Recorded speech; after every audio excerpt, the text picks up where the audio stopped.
Oh là là là là là là là là là là, les amis. J'espère que vous allez bien. J'espère que tout se passe très très très très bien pour vous.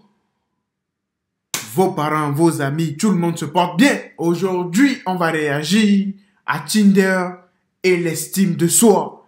Une relation compliquée. Je mettrai le nom de sa chaîne en description. Il propose de très très très bonnes vidéos.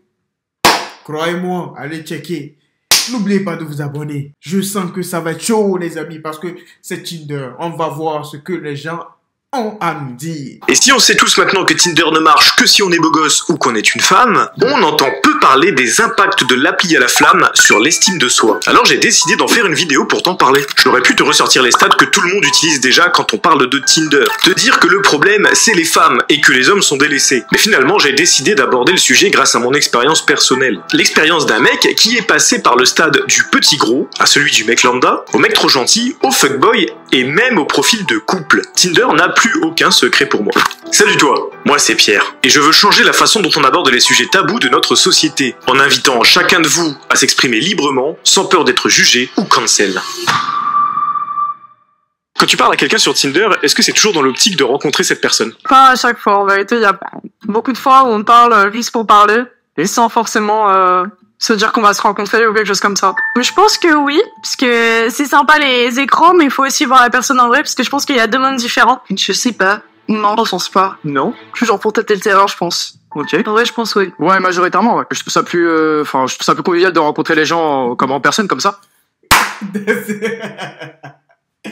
Bien sûr qu'il va dire, ah ça regarde bro, oui.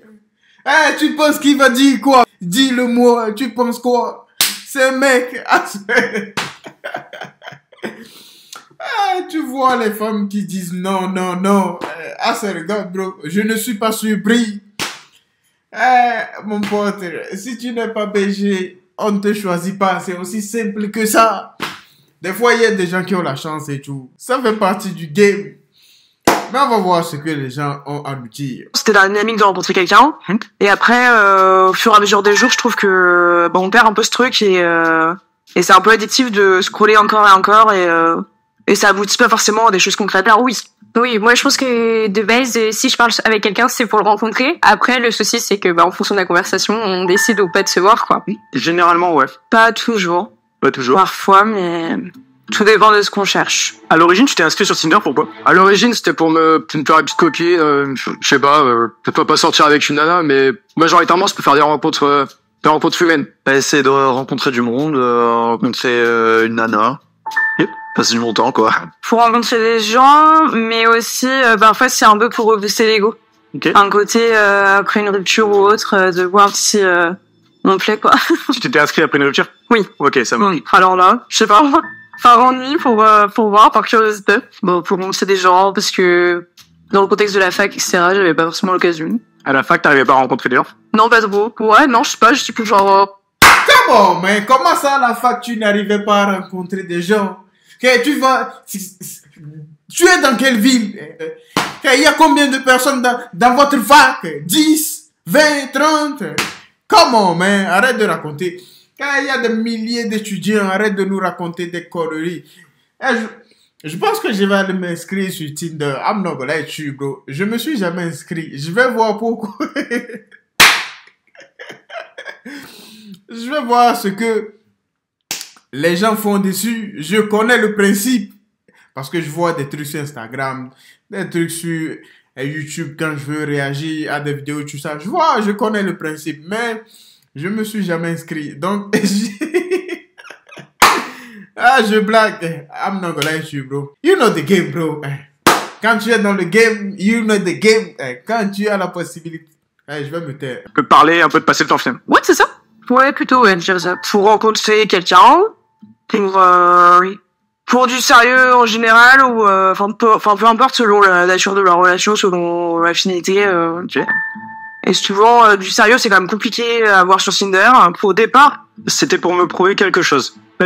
C'est-à-dire, j'étais adolescent, je me suis dit, je commence à être majeur, je vais me mettre sur Tinder et je vais chercher, je vais voir si Si je peux plaire, si je peux retrouver quelqu'un. Je pense que les femmes sont inscrites sur Tinder pour les mêmes raisons que les hommes.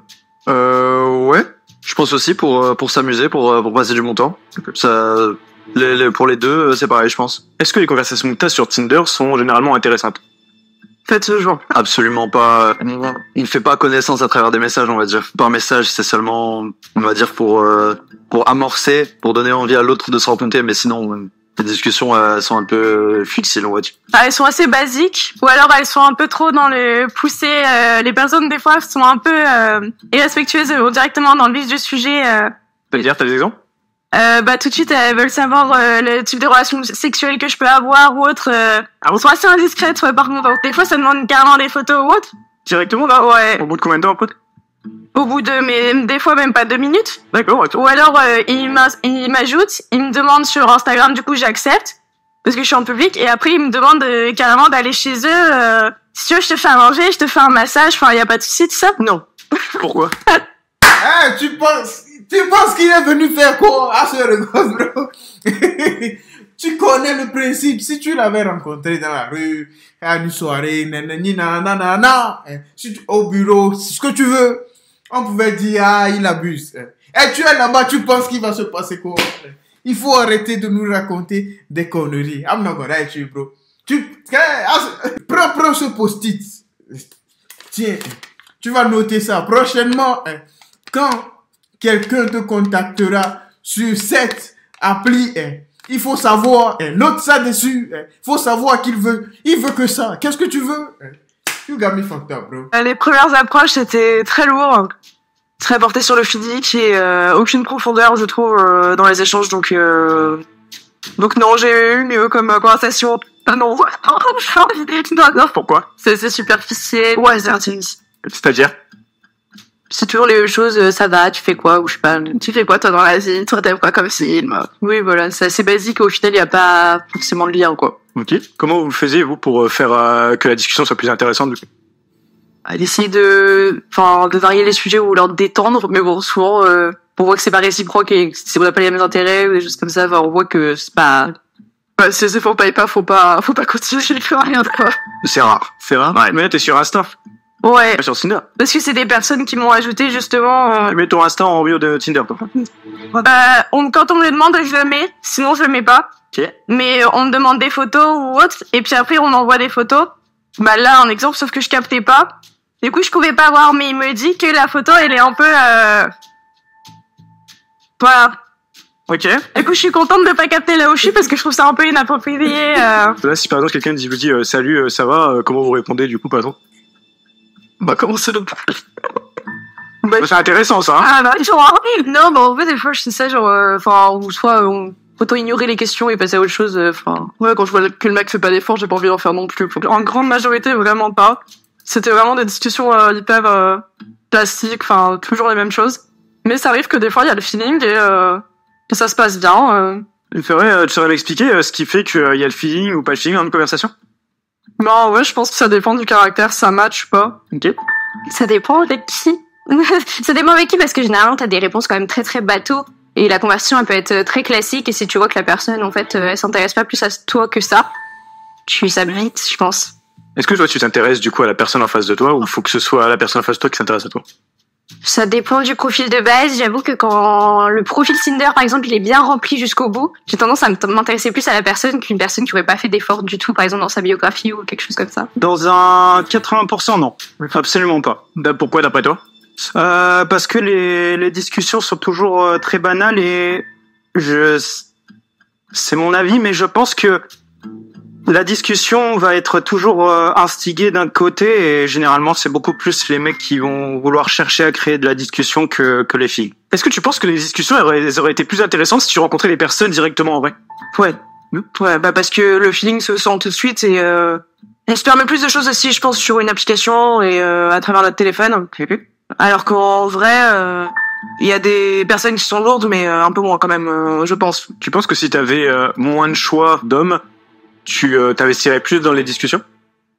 Oui, c'est possible. Rares sont les conversations qui sont intéressantes sur Tinder, parce que hommes et femmes ont une approche différente de l'application. Si les hommes veulent rencontrer rapidement les personnes qui matchent, les femmes, elles, ont besoin de plus de temps et de discuter. Le paradoxe, c'est que même si c'est les femmes qui veulent le plus converser, c'est aussi celles qui parlent le moins, parce que pour beaucoup, elles attendent que la discussion se fasse toute seule. On entendra souvent dire que les discussions doivent se faire au feeling, mais quasi personne ne saura te l'expliquer. Alors que derrière le feeling, il y a souvent une capacité à communiquer. Pensez une seconde. As-tu déjà ressenti le feeling avec une personne qui répondait par le strict minimum? Le feeling, la connexion qu'on peut avoir avec les gens, se crée par une communication compatible entre eux. Et ce qui le rend compliqué sur Tinder, c'est que les premiers messages sont très souvent gênants et qu'il y a un vrai manque d'investissement de beaucoup de personnes quand il faut s'intéresser à son interlocuteur. Alors que pourtant, c'est à force d'échanges que le feeling se crée et non pas par une alchimie magique qui serait tombée du ciel. Malheureusement, notre génération ne veut plus faire d'efforts. Elle attend que tout lui tombe tout cuit dans le bec. Et elle considère que si ça ne va pas dans leur sens, c'est la faute des autres. J'ai constaté que nombre de femmes attendent cette connexion, ce feeling,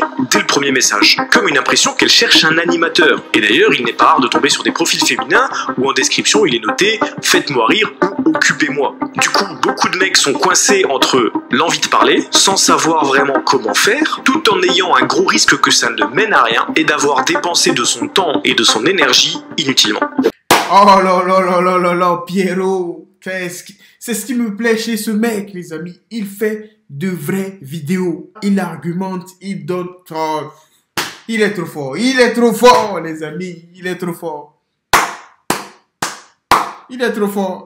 Maestro. Quand tu swipes à droite, 10 profils, combien de matchs tu as à peu près? 9. La moitié? Ouais, la moitié. En vrai, je pense 4.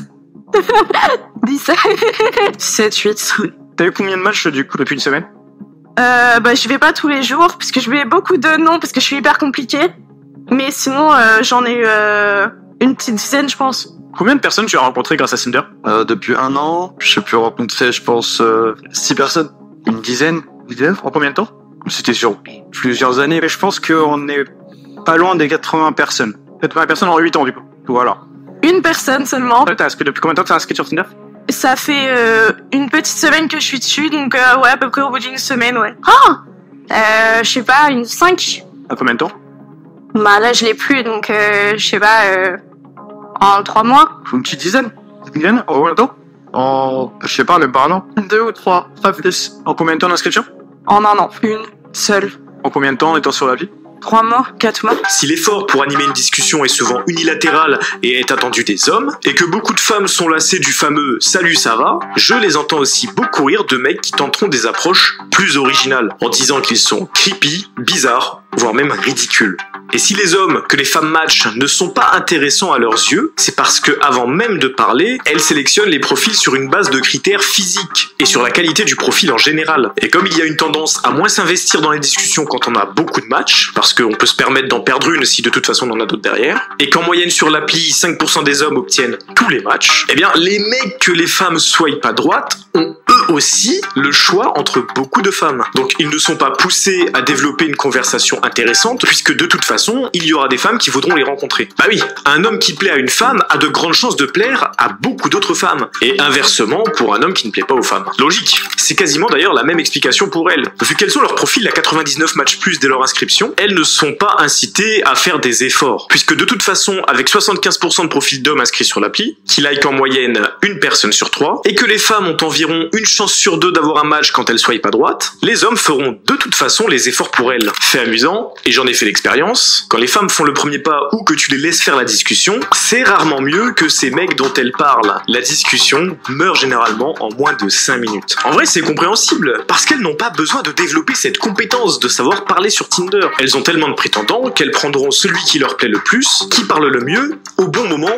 et dans le bon mood. C'est une dynamique logique. En soi, c'est ni bon ni mauvais. Mais en avoir conscience évitera les frustrations. Plus tu as de choix de partenaires, moins tu t'investis, parce que pas besoin de le faire. En grande majorité, les hommes s'inscrivent sur Tinder pour trouver une partenaire. Que ce soit pour une nuit ou pour une vie, ils attendent des rencontres réelles. Pour les femmes, il faut ajouter à ces raisons de passer le temps, de promouvoir leur Instagram, voire même leur OnlyFans, de chercher un mec précis, un collègue, un ex, un crush de salle de sport par exemple, et aussi de flatter leur ego. Quel genre de premier message t'envoies sur Tinder? J'envoie jamais le premier message. Ça m'est arrivé, pareil, mais... Qu'est-ce que vous envoyez du coup quand ça? Salut, ça va? Un truc classique qui est efficace et polyvalent. T'as combien de réponses à peu près sur quand t'envoies 10 messages, t'as combien de réponses dessus? Je vais dire 2, 3 sur 10. Et encore quand ça répond. J'envoie jamais le premier message. Coucou, salut, ça va Tu l'envoies régulièrement ce type de message? Oui, c'est souvent moi qui prends les devants pour voir si la personne... Si elle répond tout de suite, souvent je me méfie un peu, je me dis c'est bizarre d'être autant sur une application comme ça. Et si elle... Shut the fuck up, bro. Shut the fuck up. Tais-toi, rentre chez toi. Va aider tes petits frères à faire leurs devoirs. You got me fucked up, bro. Tu es là, tu nous parles de feeling. Ouais, les mecs, ils écrivent des messages un peu trop vagues. C'est les mêmes choses basiques. Salut, ça va. Alors que toi-même, tu fais la même chose. Dites-moi, les amis, comment c'est logique. Ça, c'est de la pure logique. Ah, sorry, God, bro. Tu fais la même chose, tu refuses à quelqu'un d'autre de faire la même chose. Tu parles de feeling, il doit faire un truc un peu original. Shut the fuck up, bro. You got me fucked up. S'il répond un peu trop vite, tu te méfies. C'est un message. S'il est sur son portable, il recevra la notification. Pourquoi tu ne veux pas qu'il te réponde? Oh, you got me fucked up, bro. On dirait que tu nous prends pour des cons. Faut jouer le mec occupé, même si t'es pas vraiment occupé. Bah pas non plus, parce qu'après il faut savoir détailler, expliquer ce qu'on fait. Si je suis sur l'appli là et que tu m'envoies un message, faut que j'attende un peu avant de te répondre quand même. Bah après si je t'envoie un message et que t'es sur l'application, autant me répondre tout de suite. Et si on est dans une discussion où on se répond au tac au tac, oui c'est agréable, mais si c'est une discussion où on se répond à quelques heures d'intervalle, je trouverais ça bizarre que d'un coup... Ok. Bon alors faut une explication, bah là faut que j'aille faire quelque chose, du coup je peux pas répondre, ou bah voilà. Après, c'est quelque chose de très classique. Oh, salut, ça va, vraiment bateau, quoi. Est-ce que tu penses que si t'envoyais un meilleur premier message, les conversations seraient plus intéressantes? Pas forcément. Ça m'est arrivé, moi je sais que j'étais sur Fruits, donc genre il y a des petits trucs pour lancer la conversation. Genre c'est des petits Oui, trucs. ça marche pas, on est d'accord, ça marche pas. Comment tu faisais du coup après pour lancer la conversation? Ce serait quoi? Souvent genre, je sais pas mais... Genre, quel c'est le truc gênant un peu, genre, vraiment genre... J'ai pas d'idée de concret en tête, mais... Oui, voilà. Que c'est toi qui as envoyé les premiers messages? Non, très peu. Et justement, c'était pas très intéressant ce qu'on m'apportait en premier, donc... Est-ce que si tu devais lancer les premiers messages, tu penses que t'arriverais à rendre le premier message plus intéressant? Je sais pas si... je pourrais être plus intéressante, mais je serais pas lourde dans mon approche, en tout cas. T'as des exemples de ce que t'appelles lourd? Bah, joli cul... Ah oui? Il y a des choses très directes, hein, vraiment. Je vais chercher à créer quelque chose d'original et de drôle. Par exemple, sur une de ces photos, si je vois qu'on a un intérêt en commun, je vais rigoler dessus, je vais balancer une ref et puis voilà. T'as combien de réponses après sur 10 matchs que tu as à qui t'envoie le premier message, combien de matchs t'as des réponses? 3. Combien sur ces 3, la discussion mène à quelque chose? Généralement une. Et toi t'attends qu'on t'envoie quel type de premier message sur les applis? Ah, je sais pas. Je t'envoie salut, ça va, Ouais, en fonction du profil, oui, pareil, s'il est rempli et qu'il y a des efforts et tout ça, en vrai, ouais, je réponds. Shut the fuck up, bro. Vous dites quelque chose. Vous dites A, vous voulez B. Vous voulez même Z. Ah, sorry, God, bro. Vous pensez qu'on est des magiciens ou c'est comment, les amis? Je comprends pas. Expliquez-moi. Vous refusez salut, ça va. Vous nous dites, oh, c'est classique, c'est basique. Eh, les amis, conclusion. Si tu n'es pas BG, don't do it, bro. Tu n'auras pas de chance, mon pote. Va travailler, va faire plaisir à tes parents. Vaut mieux pour toi. Dites-moi en commentaire ce que vous en pensez. Si vous voulez suivre le reste de la vidéo, je mettrai le nom de sa chaîne en description. Je sens que la fin de la vidéo va être vraiment spéciale, les amis. N'oubliez pas de vous abonner. On est ensemble. Life is life.